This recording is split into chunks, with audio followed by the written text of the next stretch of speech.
ang request ko, sana itong si congressman ko ay magsalita at sabihin na, no, ilabas yung small committee report, sabihin kung saan ang insertions, kung tigma magkano, kasi kawawa rin naman yung mga baguhan sa 20th Congress na nahalal ng 20th, hindi alam kung ano nangyari sa 19th, abay ngayon ay sila kasama sa galit ng tao, no?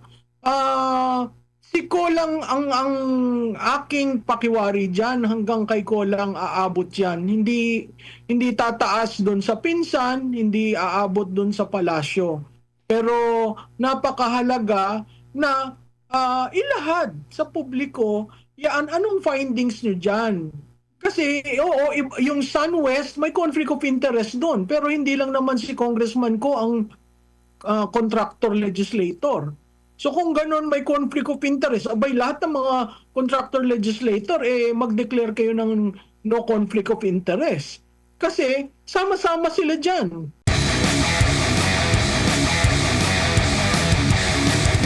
Inirekomenda daw po ng Independent Commission for Infrastructure ang paghahain ng reklamo o sa ombudsman, criminal at administrative charges. Kabilang na rito si former Congressman Zaldico at yung mga opisyal daw ng SunWest Construction na itinatag niko. Ang sinasabi dito na rekomendasyon, paglabag sa anti-graft corrupt practices, malversation of public funds in relation to falsification of public documents by a public officer, paglabag sa general procurement reform, meron ding administrative charges, code of ethics, paglabag sa ethical standards of public officials, at iba pa. So sumasang-ayon ito sa sinasabing paglilihis at naging selective lang, naging sacrificial lamb ang mga pangyayaring ito, Prof.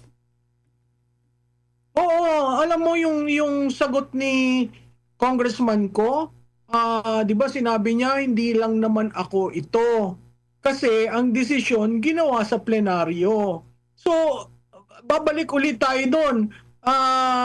Kaya nga ang request ko, sana itong si congressman ko ay magsalita at sabihin na, no, ilabas yung small committee report, sabihin kung saan ang insertions, kung tigma magkano, kasi kawawa rin naman yung mga baguhan sa 20th Congress na nahalal ng 20th, hindi alam kung ano nangyari sa 19th, abay ngayon ay sila kasama sa galit ng tao, no? Si Ko lang ang aking pakiwari diyan, hanggang kay Ko lang aabot 'yan. Hindi tataas doon sa pinsan, hindi aabot doon sa palasyo. Pero napakahalaga na ilahad sa publiko yan, anong findings nyo dyan. Kasi oo, yung SunWest may conflict of interest doon, pero hindi lang naman si congressman ko ang contractor legislator. So kung ganun may conflict of interest, abay lahat ng mga contractor legislator mag-declare kayo ng no conflict of interest. Kasi sama-sama sila dyan. Opo, no? Kumbaga, marami ding nag-aantay sa update din sa investigasyon talaga kung kailan yan na maibabalik dahil sa mga kaganapan ngayon. Pero merong post itong si Senador Alan Peter Cayetano last October 5, no? At ang sinasabi nga niya dito, yung pag-amin, dahil nga nawawalan na ng trust, no, ang taong bayan, tiwala ang taong bayan sa gobyerno, and at the same time sa government officials. Palatandaan dyan yung mga kaliwat ka ng mga protesta, nababasa natin sa social media, umabot na pati sa mga artista, sa mga personalidad. Sabi niya rito na people have lost trust in government and government officials. Who can blame them? Honestly, who can blame them? So here's a thought. So pinalutan niya, sabi niya, what if we all just resign and allow a snap election from the President, Vice President, Senate, Congress, with one important addition. No incumbent from the above can run for one election cycle. National government has its bureaucracy and will continue to run. Governors, mayors, and barangay chairpersons are generally trusted and will be in place. No drama, no excuses, no recycling, just a clean slate for the Filipino people, a turning point leading to renewal and revival. Instead of people power, sacrifice from people servants. If we truly serve them, then starting over shouldn't scare us because real change starts with radical honesty and the courage to admit when it's time to step up. We should all just consider that this what if and pray about it. After nito, maraming mga komento ang nagpahayag sa pagtutol nito kasi hindi raw constitutional, hindi naayon sa ating batas. Pero sa survey natin, tinanong lang natin, simple, yung ating mga kababayan, no? Lalo na dito sa ating community sa DZR 1026. At napakarami ng mga nagsabi na sila ay pumapabor dito sa pinalulutan ngayon na magkaroon po ng snap election. At batay nga dito sa huling survey natin sa almost 9,000 na bumoto, 84% ang nagsasabing sila ay pabor. In fact, nagdagdag pa nga sila, Prof. Hindi lang hanggang kamera. Dapat daw pati yung COMELEC din. Tanggalin din yung COMELEC. Baguhin din para talagang matiyak na may integridad yung magiging snap election. In short, pabor sila. Nagsawa na sila sa mga pangyayari ngayon. Hindi pa question doon kung ito ba ay constitutional or labag ba sa batas. Ito, anong basa mo dito, Prof? Well, ako hindi ako sumasang-ayon sa snap election eh. Bakit? Kasi kailangan mong palitan ang COMELEC. Unang-una, it will take them probably 3 to 6 months to fix things.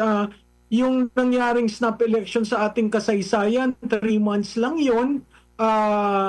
Dahil ang snap election is sa presidente lamang. President at vice presidente, no? Hindi kasama ang mga senador at congressman. Ang maganda dun sa idea, yung national positions will be replaced. Maganda rin dun sa panukala yung one term hindi sila tatakbo, no? Pero sa tingin ko, tama si Congressman Erice na sabihin, ayusin na natin yung dynasty bill.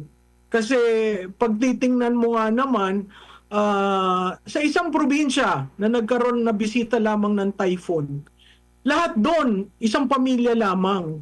Kaya yung ibang gustong tumulong doon sa probinsyang yun, parang ayaw nila, kayo-kayo lang pamilya, di ilabas nyo ang pera ng maayos yung probinsya ninyo. Mahirap isipin yung snap election na ganyan ang COMELEC. Mahirap na isipin yung snap election na alam mong may pondo ng bayan na ginamit o gagamitin para siguraduhing manalo.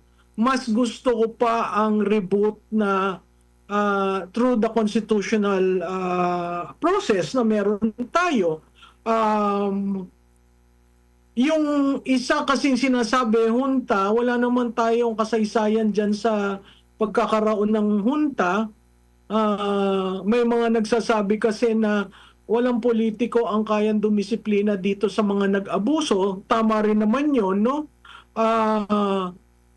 Pero kawawa ang ekonomiya natin at kawawa ang ating bansa kung tayo maghuhunta.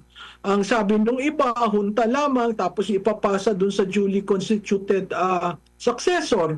So maraming pinag-uusapan, pero karamihan adman na pinag-uusapan, how do we reset? How do we reboot? Which essentially goes back to the leader we elected. Kasi dun sa alam mo, it all emanates from the leader. Magkaroon ka ng matinong leader, magkaroon ka ng leader na kinatatakutan, lahat susunod eh. Ayoko sanang dalhin sa comparison ng dating leader. Pero lahat dun sumunod.